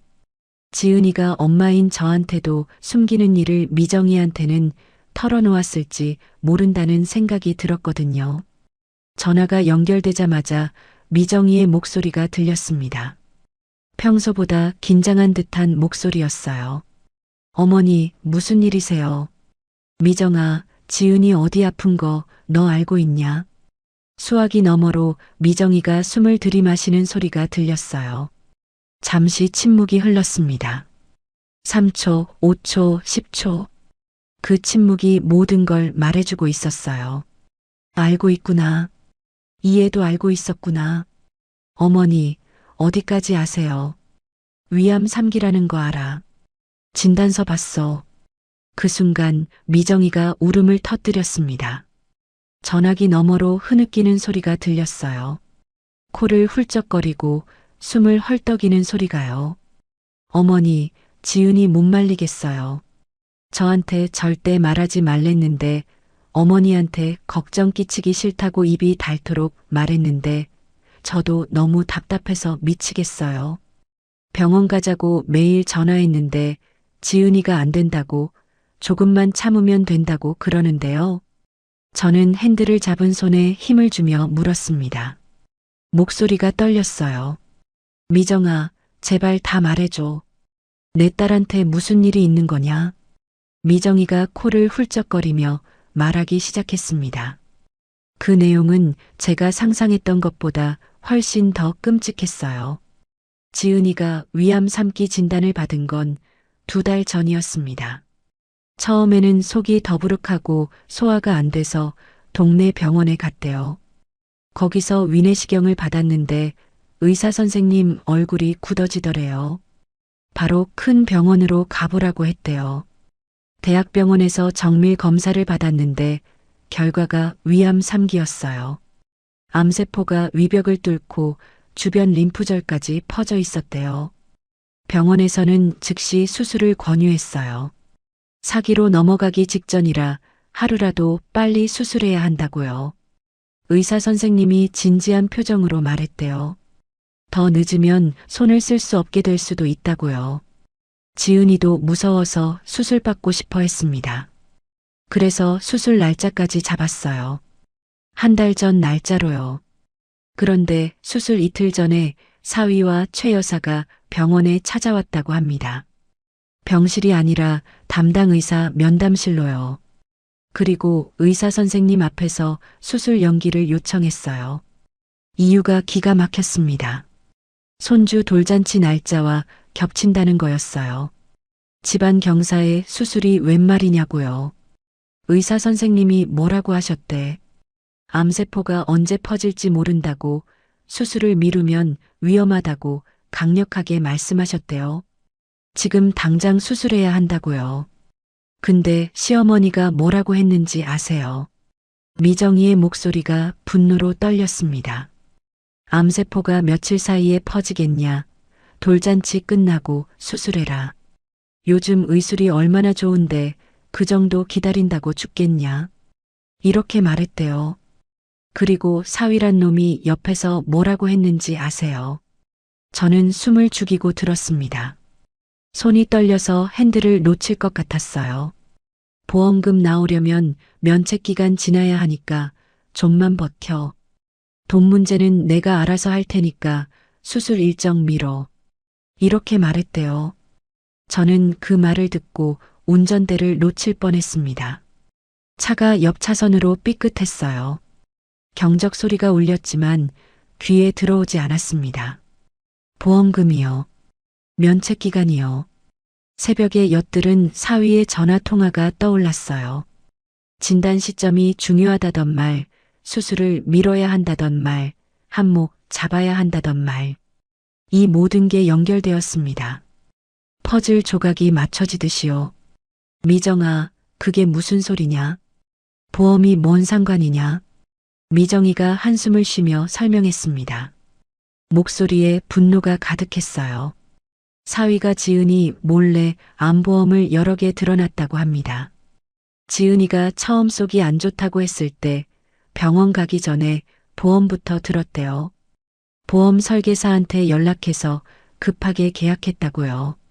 보험에는 면책기간이라는 게 있어서 가입 후 90일이 지나야 보험금을 받을 수 있거든요.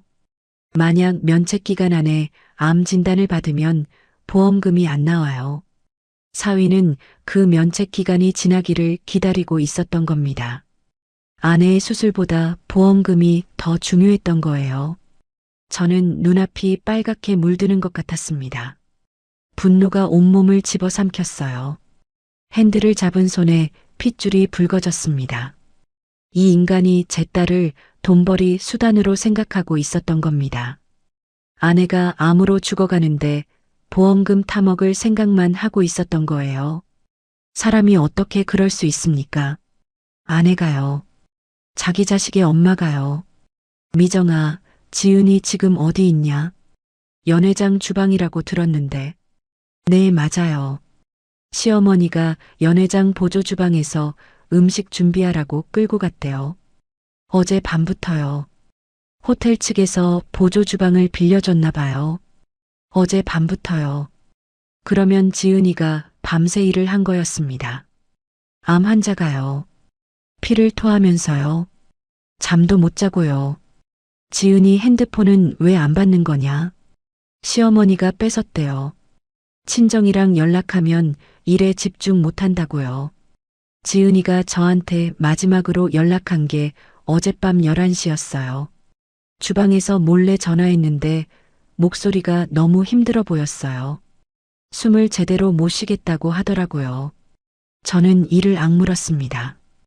핸드폰까지 빼앗았다고요. 이건 감금이나 다름없었어요. 제 딸을 가둬놓고 강제 노동을 시키고 있는 거였습니다. 미정아, 연회장 주소 다시 한번 확인해줘. 미정이가 주소를 불러주었습니다. 강남에 있는 고급 호텔이었어요. 저는 내비게이션 주소가 맞는지 확인하고 속도를 높였습니다. 그때 라디오에서 익숙한 목소리가 들려왔어요. 선거 유세 방송이었습니다. 가족의 가치를 지키는 후보, 서민의 아픔을 어루만지는 후보, 기호 2번 박정태입니다. 사랑합니다. 주민 여러분. 박정태, 사돈어른 이름이었습니다. 최 여사의 남편이요. 구의원 선거에 출마했다는 얘기는 들었어요. 가족의 가치를 지킨다고요. 서민의 아픔을 어루만진다고요. 저는 분노로 온몸이 부들부들 떨렸습니다.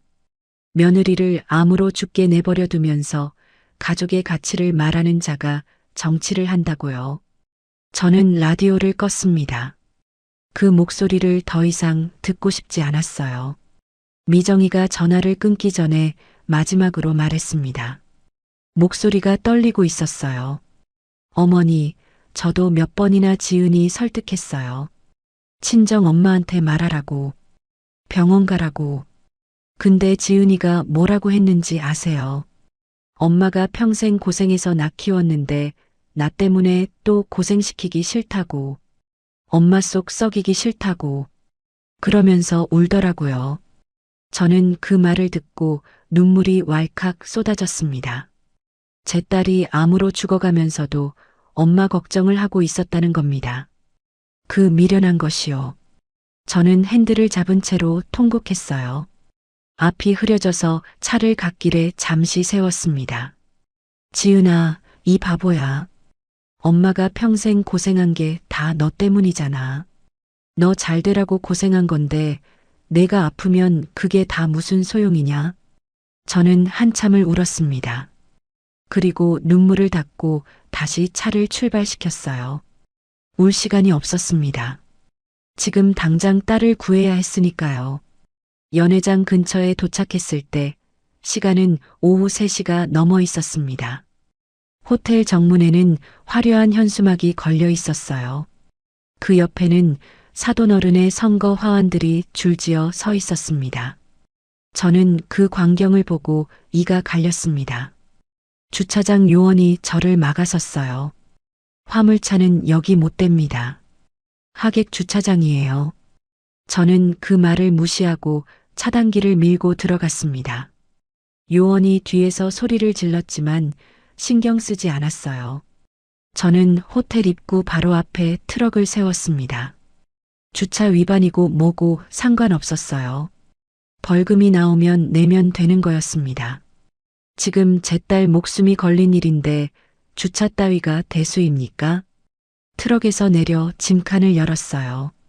굵은 소금 포대와 무쇠 프라이팬을 꺼냈습니다. 소금 포대를 어깨에 메고 프라이팬을 손에 쥐었어요. 지나가던 사람들이 이상한 눈으로 쳐다봤지만 상관없었습니다. 미친 여자처럼 보였겠죠. 하지만 저는 정말로 미쳐 있었어요. 제 딸을 죽이려는 놈들한테 복수하러 가는 길이었으니까요. 저는 호텔 안으로 들어갔습니다. 로비는 화려했어요.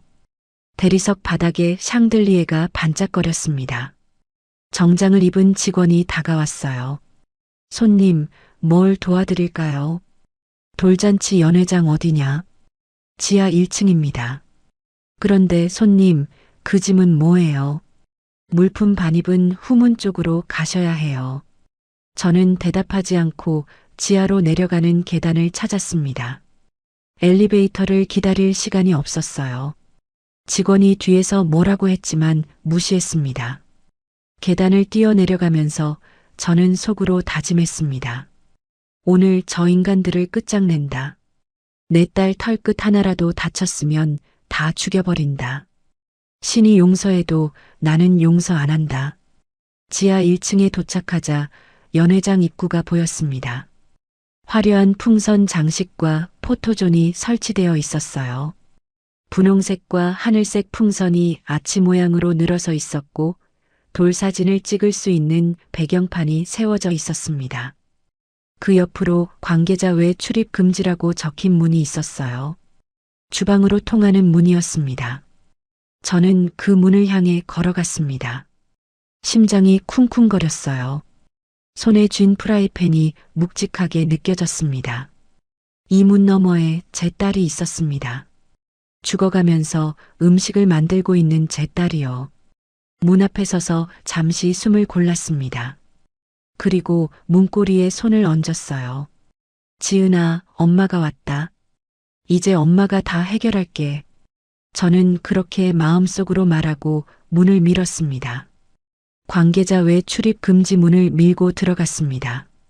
좁은 복도가 나왔어요. 형광등 불빛이 희미하게 깜빡거렸습니다. 복도 끝에 또 다른 문이 있었어요. 그 문 틈새로 기름 냄새와 음식 냄새가 새어나왔습니다. 저는 숨을 죽이고 그 문 쪽으로 다가갔어요. 문이 살짝 열려 있었습니다. 저는 틈새로 안을 들여다보았어요. 그 순간 제 심장이 멎는 것 같았습니다. 좁은 보조 주방이었어요. 에어컨도 제대로 안 나오는지 열기가 후끈거렸습니다. 스테인리스 조리대 위에 음식 재료들이 산더미처럼 쌓여 있었고 가스레인지 위에서는 여러 개의 냄비가 부글부글 끓고 있었어요. 그리고 그 앞에 제 딸이 서 있었습니다. 지은이었어요. 하지만 제가 아는 지은이가 아니었습니다. 창백하다 못해 투명해 보이는 얼굴이었어요. 피부 아래로 핏줄이 시퍼렇게 비쳤습니다. 흰 조리복을 입고 있었는데 등판이 땀으로 흠뻑 젖어 있었어요. 손은 덜덜 떨리고 있었고 이마에서는 식은 땀이 비 오듯 흘러내렸습니다. 지은이가 100인분의 갈비찜을 접시에 담고 있었어요. 한 접시, 두 접시. 손이 떨려서 고기가 자꾸 바닥에 떨어졌습니다. 그때마다 지은이는 허리를 숙여 주었어요. 그런데 허리를 숙일 때마다 얼굴이 일그러졌습니다. 고통을 참는 표정이었어요. 옆에서 도우미 아줌마가 닥달하고 있었습니다. 빨리빨리 좀 해요. 전이 식잖아요. 손님들 입장하기 전에 다 차려놔야 해요. 지은이가 힘없이 대답했어요. 네, 죄송해요. 목소리가 갈라져 있었습니다. 기운이 하나도 없는 목소리였어요. 저는 그 목소리를 듣고 가슴이 찢어지는 것 같았습니다. 당장 뛰어들어가 딸을 안고 싶었어요. 하지만 저는 참았습니다. 아직은 때가 아니었어요. 증거를 더 모아야 했습니다. 저 인간들이 딸에게 뭘 하는지 똑똑히 봐야 했어요. 지은이가 무거운 찜통을 들어 올렸습니다. 양손으로 들어 올리는데 팔이 부들부들 떨렸어요. 그 순간 지은이가 찜통을 놓쳤습니다. 쿵 하는 소리와 함께 찜통이 바닥에 떨어졌어요. 뜨거운 국물이 사방으로 튀었습니다. 죄송합니다. 죄송해요. 지은이가 황급히 허리를 숙여 찜통을 주우려 했습니다. 그런데 갑자기 동작을 멈추더니 가슴을 부여잡았어요. 얼굴이 하얗게 질렸습니다. 외마디 신음이 터져 나왔어요. 그리고 지은이의 입에서 검붉은 피가 분수처럼 터져 나왔습니다. 토열이었어요. 피가 조리대 위로, 바닥 위로 뿌려졌습니다. 지은이가 그대로 바닥에 무너져 내렸어요. 저는 비명을 지를 뻔했습니다. 손으로 입을 틀어막고 간신히 참았어요. 눈앞이 빨갛게 물들었습니다. 제 딸이 피를 토하고 쓰러졌어요. 제 눈앞에서요. 저는 당장 뛰어들어가고 싶었지만 그 순간 다른 발소리가 들렸습니다. 최 여사가 주방으로 들어왔어요. 화려한 한복을 입고 있었습니다. 금박이 번쩍거리는 비싼 한복이었어요. 머리는 단정하게 올리고 귀에는 진주 귀걸이가 달려 있었습니다. 마치 잔치집 어른처럼 차려입은 거죠. 최 여사가 바닥에 쓰러진 지은이를 보았습니다. 그리고 입을 열었어요. 저는 당연히 구급차를 부르라고 할 줄 알았습니다. 어머, 미쳤나 봐. 음식에 피 튀기면 어떡해. 재수없게. 저는 귀를 의심했습니다. 며느리가 피를 토하고 쓰러졌는데 첫마디가 음식 걱정이라고요. 제가 잘못 들은 게 아니었어요. 최 여사가 도우미 아줌마에게 소리쳤습니다. 야, 빨리 걸레 가져와서 닦아. 손님들 들어오기 전에 치워야지. 도우미 아줌마가 허둥지둥 걸레를 가져왔어요.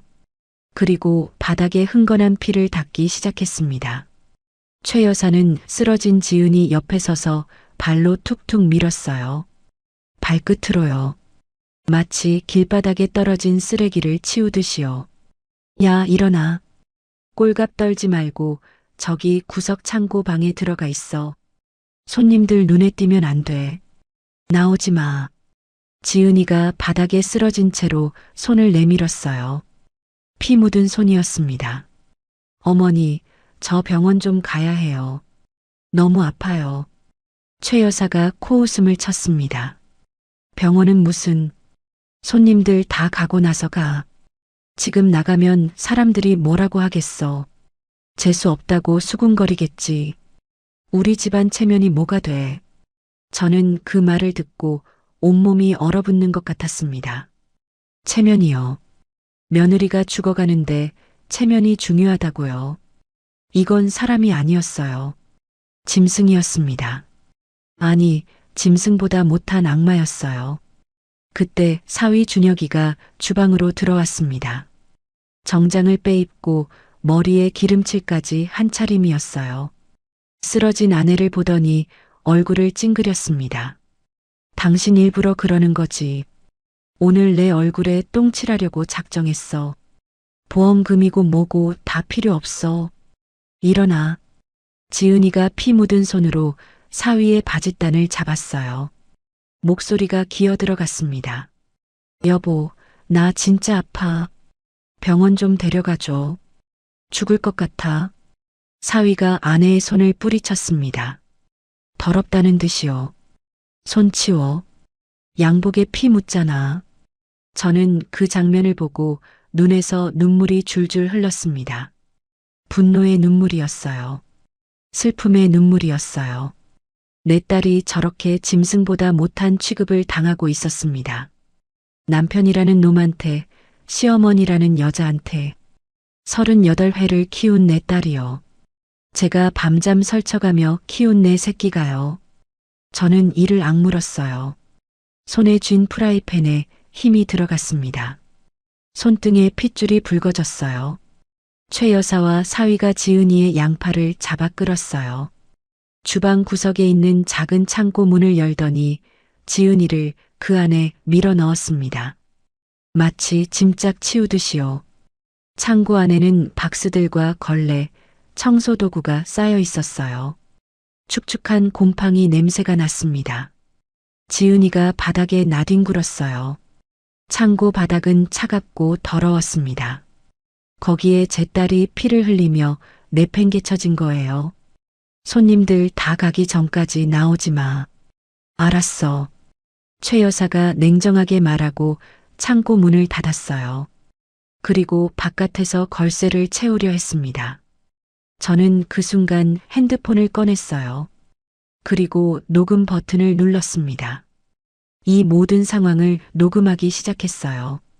증거가 필요했거든요. 나중에 법정에서 쓸 증거요. 저는 숨을 죽이고 계속 지켜보았습니다. 그때 연회장 쪽에서 사회자의 목소리가 울려 퍼졌어요. 스피커를 통해 주방까지 들렸습니다. 자, 오늘의 주인공, 사랑스러운 도윤이의 첫 돌을 축하해 주세요. 박수 부탁드립니다. 팡파르가 울렸어요. 박수 소리가 들렸습니다. 화려한 잔치가 시작된 거였어요. 밖에서는 축하 음악이 흘러나오고 사람들이 웃고 떠들었습니다. 그 와중에 제 딸은 창고에 갇혀 피를 흘리고 있었어요. 저는 더 이상 참을 수가 없었습니다. 분노가 한계점을 넘어섰어요. 이성의 끈이 툭 하고 끊어지는 게 느껴졌습니다. 저는 문을 박차고 주방 안으로 들어갔어요. 최 여사와 사위가 동시에 저를 돌아보았습니다. 두 사람의 얼굴에 당혹감이 스쳤어요. 최 여사가 입을 열었습니다. 어머, 안사돈. 어쩐 일이야? 설거지 도우러 온 거야. 저는 대답하지 않았습니다. 한 손에 프라이팬을 들고 다른 손에 소금 포대를 맨 채 그 여자를 노려보았어요.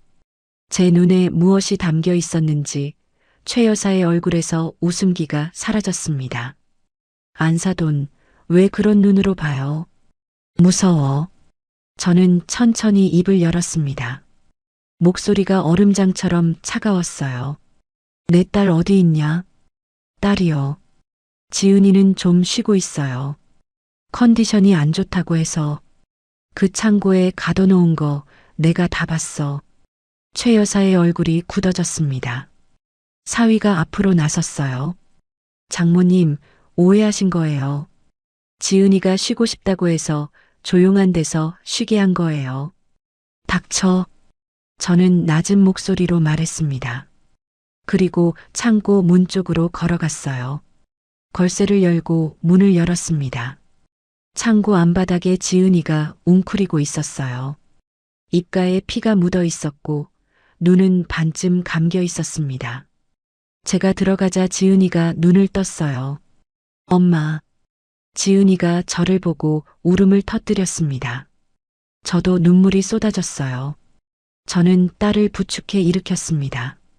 지은이의 몸이 너무 가벼웠어요. 뼈밖에 안 남은 것 같았습니다. 지은아, 엄마가 왔어. 이제 괜찮아. 저는 딸을 부축하고 주방 밖으로 나가려 했습니다.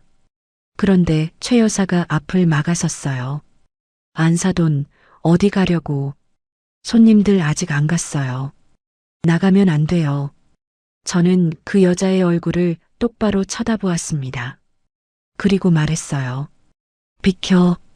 안 그러면 죽여버린다. 최 여사의 얼굴이 하얗게 질렸습니다. 저는 딸을 데리고 그 옆을 지나갔어요. 연회장으로 통하는 문을 열었습니다. 화려한 홀이 눈앞에 펼쳐졌어요. 샹들리에가 번쩍거리고 화려한 드레스와 양복을 차려입은 하객들이 웃고 떠들고 있었습니다. 100명이 넘는 사람들이었어요. 테이블마다 지은이가 목숨 걸고 만든 음식들이 화려하게 차려져 있었습니다. 갈비찜, 신선로, 잡채, 전. 제 딸이 피를 토하면서 만든 음식들이었어요. 메인 테이블에는 최 여사의 남편인 사돈 어른이 앉아 있었습니다. 양복을 빼입고 넥타이를 맨 정치인 차림이었어요. 그 옆에 시누이가 앉아서 아이를 안고 있었습니다. 돌잔치의 주인공인 손주였어요. 모두가 웃고 있었습니다. 행복한 가족 사진처럼요. 하지만 저는 알고 있었어요. 저 화려한 잔치 뒤에 무슨 일이 있었는지를요. 제 딸이 어떤 지옥을 견뎌왔는지를요. 저는 지은이를 부축한 채로 연회장 안으로 걸어 들어갔습니다. 하객들의 시선이 저를 향했어요. 낡은 작업복에 앞치마를 두른 여자가 피 묻은 환자를 부축하고 들어왔으니 당연했죠. 이제 이 잔치를 끝장낼 시간이었습니다. 저 위선적인 가면들을 벗겨낼 시간이었어요. 저는 피 묻은 딸을 부축하고 연회장 한가운데로 걸어 들어갔습니다. 하객들의 웅성거리는 소리가 들렸어요. 수군수군. 저 사람 누구야? 왜 저래? 저 여자 피 묻었어. 시선이 쏟아졌지만 신경 쓰지 않았습니다. 저는 똑바로 앞만 보고 걸었어요. 손에는 무쇠 프라이팬이 들려 있었고 어깨에는 소금 포대가 매여 있었습니다. 메인 테이블에 앉아있던 최 여사가 벌떡 일어났어요. 얼굴이 하얗게 질려 있었습니다. 금박 한복이 조명 아래서 번쩍거렸어요. 안사돈, 뭐 하는 거예요? 손님들 앞에서 이게 무슨 꼴이에요? 저는 대답하지 않았습니다. 딸을 가까운 의자에 앉히고 메인 테이블 쪽으로 성큼성큼 걸어갔어요.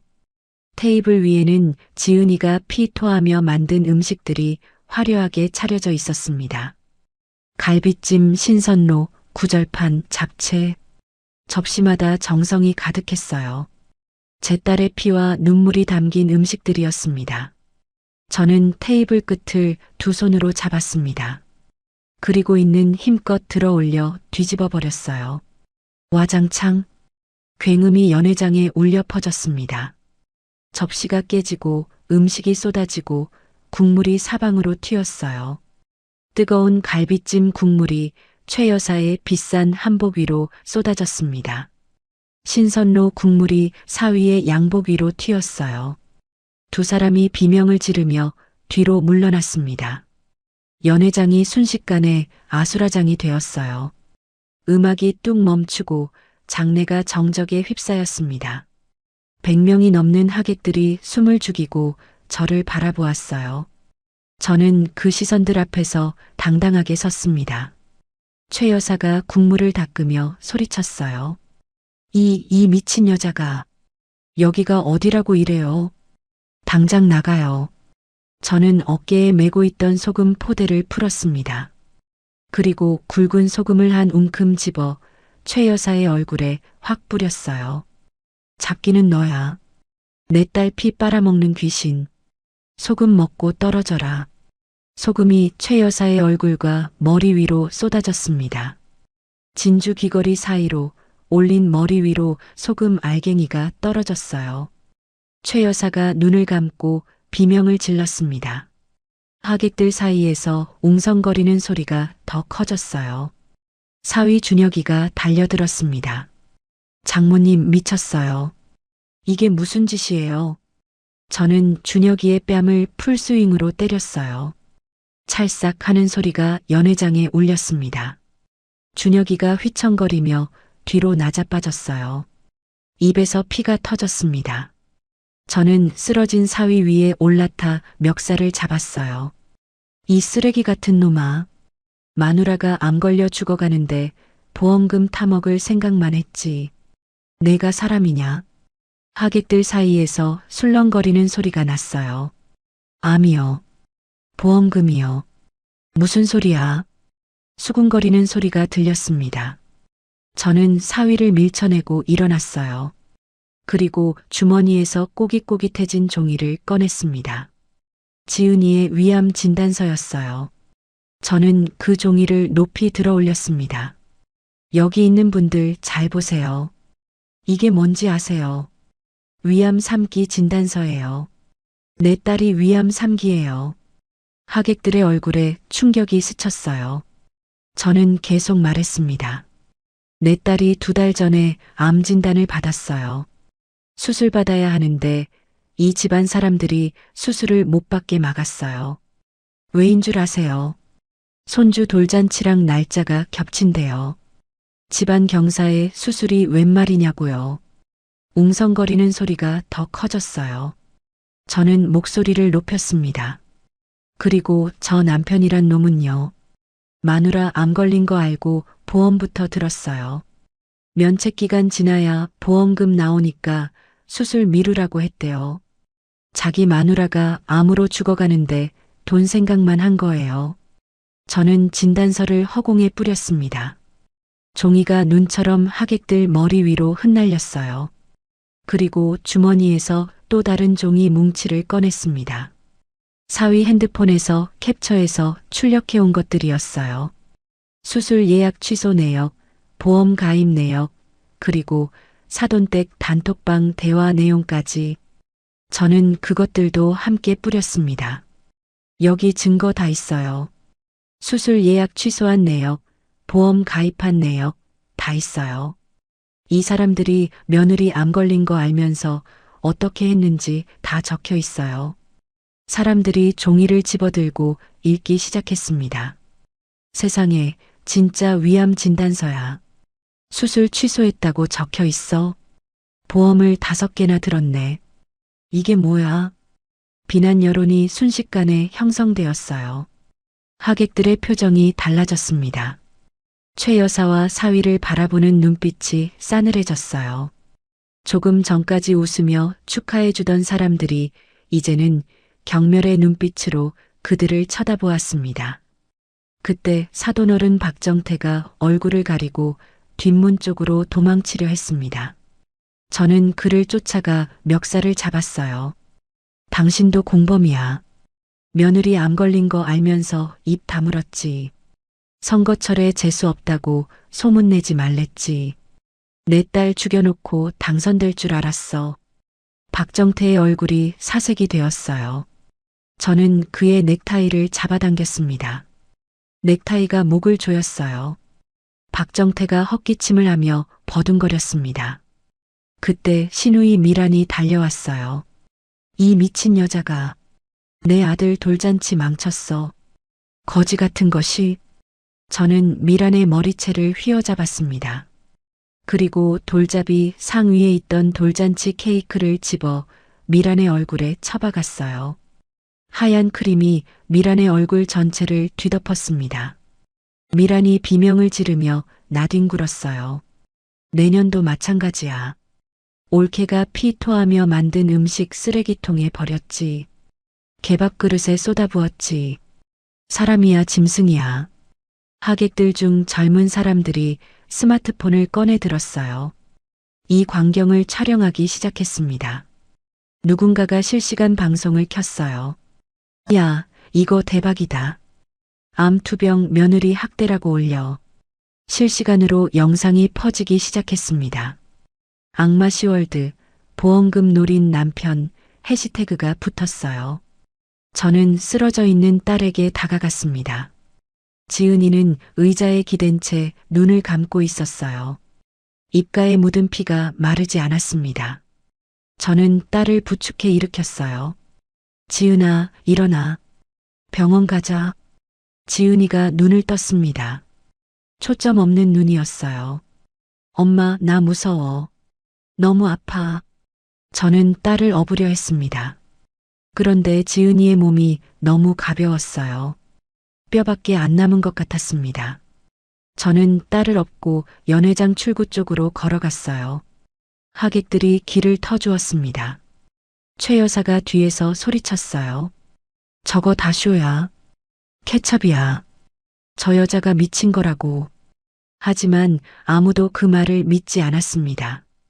지은이의 창백한 얼굴과 입가에 묻은 검붉은 피를 보면 누구라도 알 수 있었으니까요.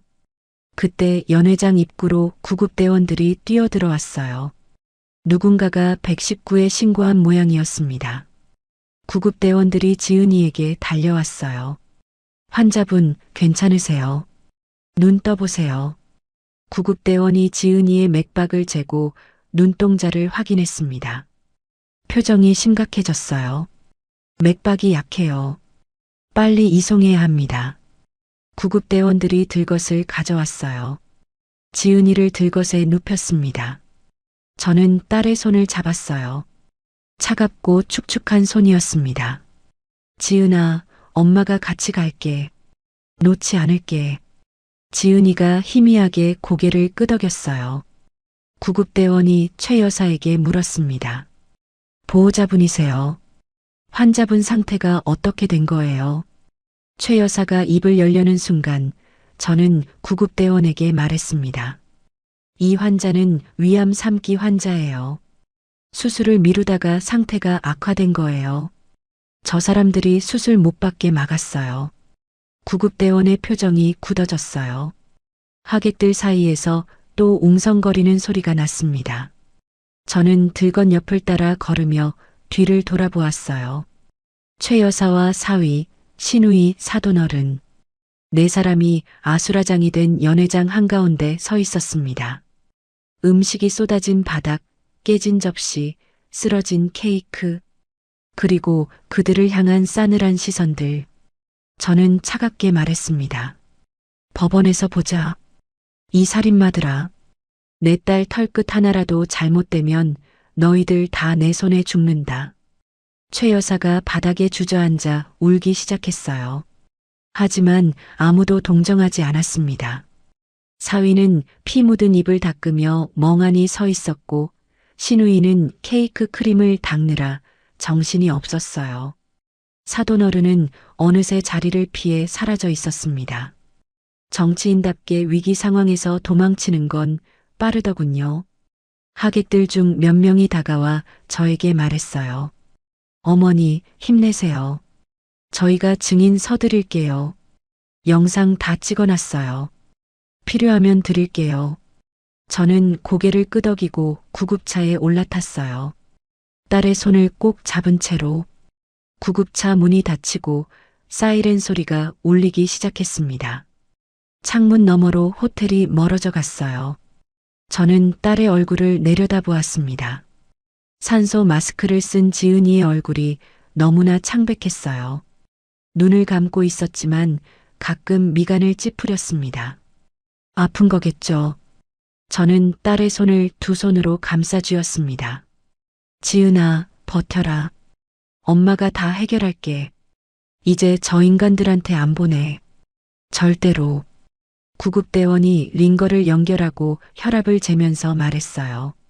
어머니, 환자분 상태가 많이 안 좋아요. 응급수술이 필요할 수도 있어요. 저는 고개를 끄덕였습니다. 수술이든 뭐든 해주세요. 제 딸만 살려주세요. 저는 속으로 기도했어요. 구급차가 병원을 향해 달려갔습니다. 사이렌 소리가 서울거리에 울려 퍼졌어요. 저는 눈물을 흘리며 딸의 손을 놓지 않았습니다. 이제 시작이었어요. 저 인간들에게 제대로 된 대가를 치르게 할 거였습니다. 법으로 그리고 세상 사람들의 눈으로요. 내 딸을 죽이려 한 죗값을 반드시 받게 해줄 거였습니다. 그게 엄마인 제가 할 일이었으니까요. 병원 응급실 앞 복도는 차갑고 고요했습니다. 형광등 불빛이 희미하게 깜빡거렸어요. 저는 수술실 앞 플라스틱 의자에 앉아 두 손을 모으고 기도했습니다. 제발, 제발 지은이를 살려주세요. 제 수명을 떼어서라도 살려주세요. 저는 눈물을 흘리며 속으로 빌고 또 빌었어요. 천주교 신자도 아닌데 성당에서 배운 기도문이 저절로 나왔습니다. 수술은 6시간이나 걸렸습니다. 그 6시간이 60년처럼 길게 느껴졌어요. 저는 화장실도 가지 않고 물 한 모금도 마시지 않고 그 자리에 앉아 있었습니다. 다리가 저리고 허리가 아팠지만 움직일 수가 없었어요. 수술실 문에서 눈을 뗄 수가 없었습니다. 문 위에 빨간 불이 켜져 있었어요. 수술 중. 그 두 글자가 저를 미치게 만들었습니다. 밤 11시가 넘어서 드디어 수술실 문이 열렸어요. 의사 선생님이 수술복 차림으로 나왔습니다. 마스크 위로 보이는 눈가에 땀이 맺혀 있었어요. 저는 벌떡 일어나 달려갔습니다. 다리가 풀려 비틀거렸어요. 보호자분이세요. 네, 제가 엄마예요. 우리 딸 어떻게 됐어요? 의사 선생님이 마스크를 내리며 말했습니다. 조금만 늦었어도 정말 위험했습니다. 암이 예상보다 많이 퍼져 있었어요. 위에 3분의 1을 절제했고 주변 림프절 23개도 제거했습니다. 하지만 수술은 성공적으로 끝났어요. 고비는 넘겼습니다. 저는 그 말을 듣고 다리에 힘이 풀려 그 자리에 주저앉았습니다. 눈물이 왈칵 쏟아졌어요. 살았어요. 내 딸이 살았습니다. 감사합니다. 정말 감사합니다, 선생님. 저는 바닥에 무릎을 꿇고 울었습니다.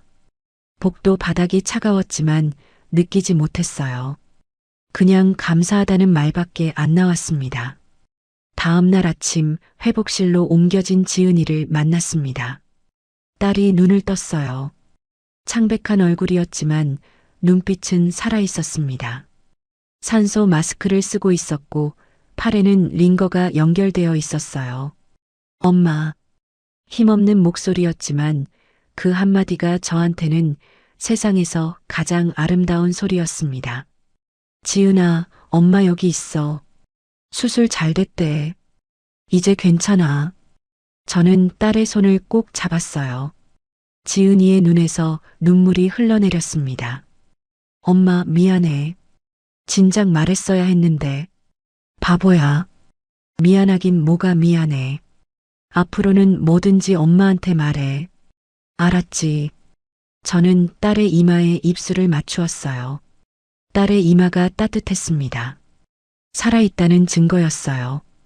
그 후로 모든 것이 빠르게 진행되었습니다. 돌잔치 영상이 인터넷에 퍼지면서 여론이 들끓었어요. 실시간 검색어에 암투병 며느리 학대, 보험금 노린 남편, 악마 시월드라는 문구가 올랐습니다. 기사마다 수천 개의 댓글이 달렸어요. 국민청원까지 올라왔습니다. 2년 안에 20만 명이 서명했어요. 사돈어른은 선거에서 참패했고 당에서 제명당했습니다. 저는 유능한 변호사를 선임했습니다. 이혼 소송, 위자료 청구, 유기치상제 및 강요죄로 형사고소를 진행했어요. 증거는 완벽했습니다. 제가 녹음한 파일, 진단서, 수술 취소 내역, 하객들의 증언, 그리고 수많은 영상들. 변호사가 서류를 검토하더니 말했어요. 이 정도면 100% 이깁니다. 걱정 마세요. 경찰 조사 결과 사위가 아내의 암 발병 의심 시기에 고지 의무를 위반하고 보험에 5개나 가입한 사실이 드러났어요. 총 보험금이 5억이 넘었습니다. 보험 사기 미수 및 유기 혐의로 구속되었어요. 뉴스에 그놈이 수갑을 차고 끌려가는 모습이 나왔습니다. 고개를 푹 숙이고 있더군요. 저는 그 장면을 보며 속이 시원했어요. 한 달쯤 지났을 때 최 여사가 병원으로 찾아왔습니다. 과일 바구니를 들고 왔어요. 병실 앞에서 무릎을 꿇었습니다. 지은아, 우리가 생각이 짧았다. 한 번만 용서해다오.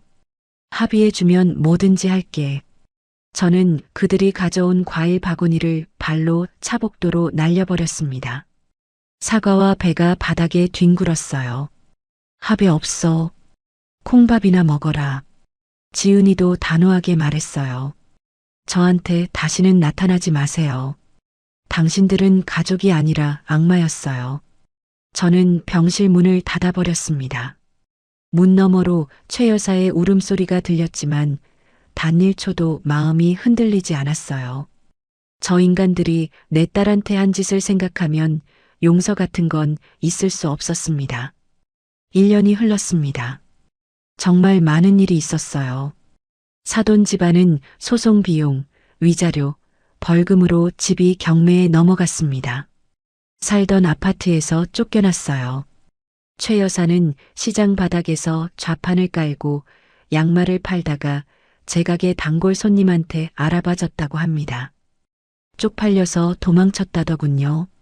신우이는 남편한테 이혼당하고 친정으로 쫓겨났고 사돈어른은 빚보증 때문에 파산 신청을 했다고 들었습니다. 사위는 재판에서 징역 3년을 선고받았어요.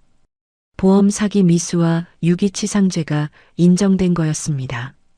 그놈이 법정에서 선고받는 모습을 저는 직접 가서 봤어요. 판사가 피고인 강준혁을 징역 3년에 처한다 라고 선고할 때 그놈의 얼굴이 하얗게 질리더군요. 저는 속으로 말했습니다. 그래, 내가 내 딸한테 한 짓에 비하면 이것도 약해. 이혼 소송도 끝났습니다.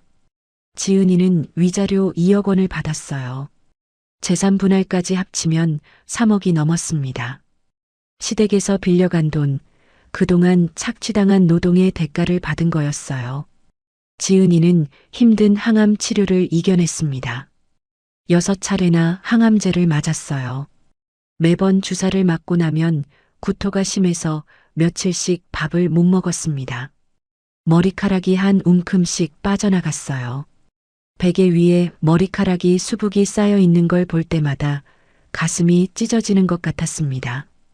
딸이 거울을 보며 울던 날 저도 함께 울었어요. 하지만 딸은 포기하지 않았습니다. 저도 매일 병원에 가서 직접 만든 미음을 먹이고 손을 잡아주었어요. 밤새 딸 곁에서 지켜보며 기도했습니다. 항암 치료가 끝날 때마다 조금씩 좋아지는 수치를 보며 희망을 품었어요. 6번째 항암 치료가 끝나고 석 달 뒤 드디어 완치 판정을 받았습니다. 의사 선생님이 웃으며 말했어요. 축하드립니다. 검사 결과 암세포가 더 이상 보이지 않아요. 완치입니다. 저와 지은이는 병원 복도에서 서로 부둥켜 안고 울었습니다. 기쁨의 눈물이었어요. 간호사들도 함께 축하해 주었습니다. 지은이의 머리카락이 다시 자라기 시작했어요. 짧은 단발이 되었는데 오히려 더 어려 보였습니다. 얼굴에 살이 오르고 눈에 생기가 돌아왔어요. 제가 아는 지은이가 돌아온 거였습니다. 저는 기존 반찬 가게를 확장해서 모녀 식당을 열었습니다. 이름은 건강한 밥상이라고 지었어요. 간판을 새로 달았습니다. 지은이가 개발한 속 편한 도시락이 대박을 쳤어요. 위암 환자도 먹을 수 있는 부드러운 음식들이었습니다. 소화가 잘 되는 죽, 부드러운 찜 요리, 영양 가득한 스프. 지은이가 직접 투병하면서 필요했던 음식들을 메뉴로 만든 거였어요. 입소문이 퍼지면서 주문이 밀려들었습니다. 전국에서 택배 주문이 들어왔어요. 오픈 첫날 가게 앞에 긴 줄이 섰습니다. 새벽부터 기다린 손님도 있었어요. 그 사이다 엄마네 가게래. 돌잔치 뒤집은 그 어머니 맞지. 암 이겨낸 셰프가 만든 도시락 먹어보고 싶어서 왔어. 사람들이 수군거렸어요. 저는 부끄럽지 않았습니다. 내 딸을 지킨 게 뭐가 창피합니까? 오히려 자랑스러웠어요. 지은이가 셰프복을 입고 주방에 섰습니다. 더 이상 누군가의 눈치를 보지 않았어요. 당당하게 칼을 잡고 자신이 만든 요리를 손님들에게 내놓았습니다. 그 모습을 보며 저는 가슴이 뭉클했어요. 이게 내가 바라던 거였습니다. 내 딸이 건강하게 웃으며 일하는 모습. 점심시간이 끝나고 저는 지은이와 함께 밥을 먹었어요. 지은이가 쌈을 싸서 제 입에 넣어 주었습니다. 엄마, 맛있어. 그래, 우리 딸이 만든 건 다 맛있어. 그때 가게 밖에서 인기척이 났어요. 초라한 행색의 여자가 기웃거리고 있었습니다. 때 묻은 점퍼에 구겨진 바지. 최 여사였어요. 저는 문을 열고 나가 소금을 한 움큼 뿌렸습니다. 어디서 재수없게 얼씬거려. 썩 꺼져. 최 여사가 도망치듯 골목으로 사라졌어요. 저는 그 뒷모습을 지켜보다가 가게 안으로 들어왔습니다. 지은이가 물었어요. 엄마, 누구였어? 아무것도 아니야. 잡기 쫓았어. 저는 웃으며 대답했습니다. 지은이도 따라 웃었어요. 저녁 무렵 가게 문을 닫고 정리를 하는데 지은이가 다가왔습니다. 엄마, 나 이제 진짜 살 것 같아. 밥이 너무 맛있어. 저는 딸을 꼭 안았어요. 따뜻한 체온이 느껴졌습니다. 살아있다는 게 느껴졌어요. 그래, 우리 이제 잘 살자. 둘이서 창밖으로 노을이 지고 있었습니다. 붉은 노을이 가게 안을 물들였어요. 저는 딸의 어깨를 감싸고 그 노을을 바라보았습니다. 내 딸을 지킨 건 신이 아니라 이 억척스러운 엄마였습니다. 폭풍우는 지나갔고 우리는 이제 꽃길만 걸을 거예요. 저는 딸의 손을 꼭 잡았습니다. 이 손을 평생 놓지 않을 겁니다. 무슨 일이 있어도요. 가게 벽에 걸린 액자 속에서 돌아가신 남편이 웃고 있었어요. 당신 나 잘했지. 우리 딸 잘 지켰지. 저는 속으로 남편에게 말했습니다. 남편도 웃으며 고개를 끄덕여주는 것 같았어요. 지은이가 저를 보며 말했습니다. 엄마 사랑해. 나도 사랑해, 우리 딸. 저는 눈물을 글썽이며 대답했어요. 이게 행복이구나 싶었습니다. 힘들었던 시간들이 꿈처럼 느껴졌어요. 우리 앞에는 이제 희망만 가득했습니다. 엄마와 딸 둘이서 함께 걸어갈 새로운 길이 눈앞에 펼쳐져 있었어요. 오늘의 사연 어떠셨나요? 사연이 마음에 닿았다면 더 좋은 사연으로 찾아뵐 수 있도록 구독과 좋아요를 눌러주세요. 그리고 사연의 주인공을 위한 따뜻한 말씀도 댓글로 부탁드립니다. 여러분의 오늘을 응원합니다. 인생 소풍이었습니다.